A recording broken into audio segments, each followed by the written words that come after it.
think what we know more about HIV, first, as far as the human rights issue, is that to single out for prosecution for any illness is inhumane.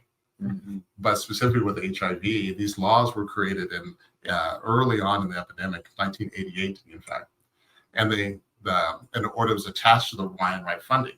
So from a national standpoint, it was attached to that. And what I mean by attached to that is that the stipulation that the government made is that we'll give you this funding, but we want you to have a felony statute on your books, which is that. It was kind of like a public health measure at the time. Right. Mm-hmm. And I've been living with HIV since 1988. And so believe it or not, I actually can understand the fear that was going on there because I had that fear. Oh, I'm sure. And so I can kind of understand the rationale by wanting to have something in line. Mm-hmm. However, just as life changed, what we know about HIV today has changed. And then so these laws are no longer necessary. Right. And so the laws are still on the books. They've never changed, but the Ryan White funding has it. Exactly. It doesn't expect the same. That's what's really interesting. Sort of support. Exactly. So from the federal standpoint, they haven't no longer attached the funding to that statute. So states are still getting the Ryan White funding, regardless if they have the statute or not. What hasn't changed, states like Idaho has not repealed that law or even modified it, or even want to take a look at the law to change it to match the medical facts of HIV. Mm-hmm. Oh, that's so interesting because we've made so many just strides in treatment and just prevention that it's such an antiquated law. And that's what's interesting is that you can have criminal justice and you can have come from the medical field, but you can't do both. Mm-hmm. Meaning that if our goal, and Idaho has a goal that they wanted to eliminate HIV to get to rid the state of HIV by, I think it's 2030, I think it is. That was the goal. Something like that, right. Oh, wow. But the best way that we know today is that to get people tested, get folks on medication. That's how you stop the spread of the disease. Not by criminalizing it. Well, by criminalizing it, but all the statutes, primarily affirmative defense, meaning that you can't be charged if you don't know your status. So on the one hand, the medical society say we got to get as many people tested as possible in order to get on medication. You get on medication, then you can get undetectable. So you're not spreading the virus. Correct. Mm-hmm. But if people don't know their status, they can't be charged. Right. So if anything, it discourages people from getting tested, getting on medication, and so forth. Yeah, it kind of de-incentivizes very much so. Someone knowing their status and doing what they need to do about the virus. And that's a really unfair position to be put in, to have it seem more beneficial to not know your status just because you don't want to get prosecuted with something like that. Whereas instead you should be wanting to know so you can be treated for it. That's so backwards here. Yeah, and and we've come so far because I've been positive for 26 years, and back in the day when I was living here, I was scared. Like I remember we were talking about making partners sign letters saying I told you that I had HIV, and this was like before PrEP. This was before we knew that like a no viral load, undetectable viral load meant untransmittable. And so there was definitely a lot of fear around, and I think even less of the idea of an incentive. It's like, I was like, maybe I'm in a high risk group, maybe I'm gay, maybe I'm whatever. People have told me that I'm going to have HIV because I'm part of this group, right? And then, so I'm fine today. I'm getting dates.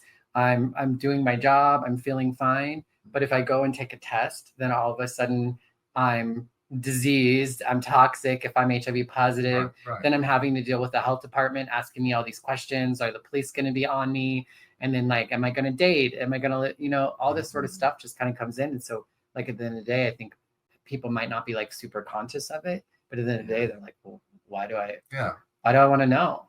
Yeah. And there's no question that the stigma associated with HIV, criminalization statutes play right into that. They're separating people as other than those people, and the statutes make the 100% responsibility of the person who's living with HIV to protect both partners.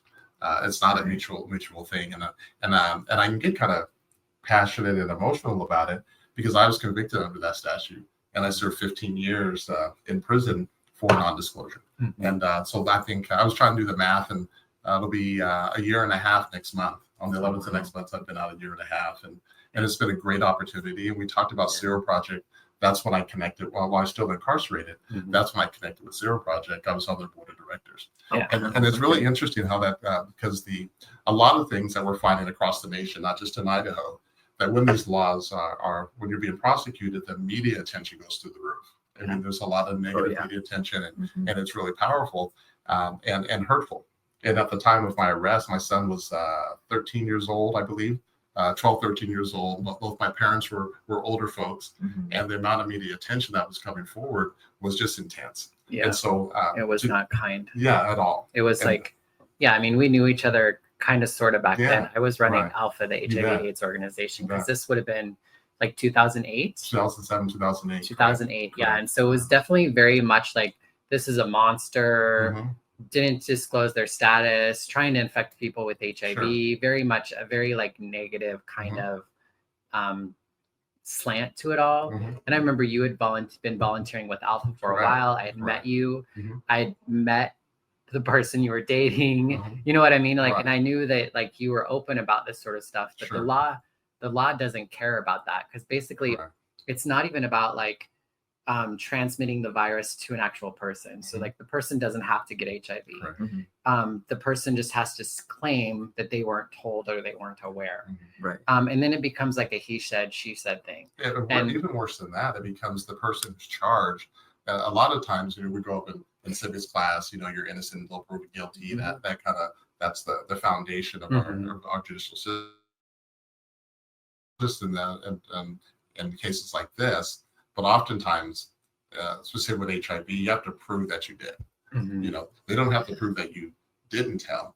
You put in a situation to prove that you did disclose. And that's pretty difficult. And that's why we like had people, like why we were thinking we needed people to sign things or whatever. And I think one of the things that's also important to bring about, and I think this is the issue with corrections as a whole that you kind of talked about, like, there's issues with like HIV, but in corrections as a whole, like, there have been other people in Idaho who have been found guilty of this or charged with the same charge, right?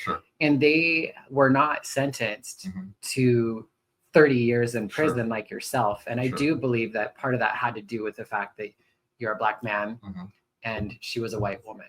A lot of those other cases are like men on men, gay men kind of aspects in which the consequences were much little, even though there were a lot of the same process of somebody claiming the other person didn't disclose, and many times the person actually had disclosed. And believe it or not, I've how do you manage a 30-year sentence? And my sentence was originally 30 years, and I'll take a quick tap my hat to the Idaho Department of Corrections. Because I'll tell you what, at the time that I spent there, they gave me every opportunity to kind of get my life figured out a little bit.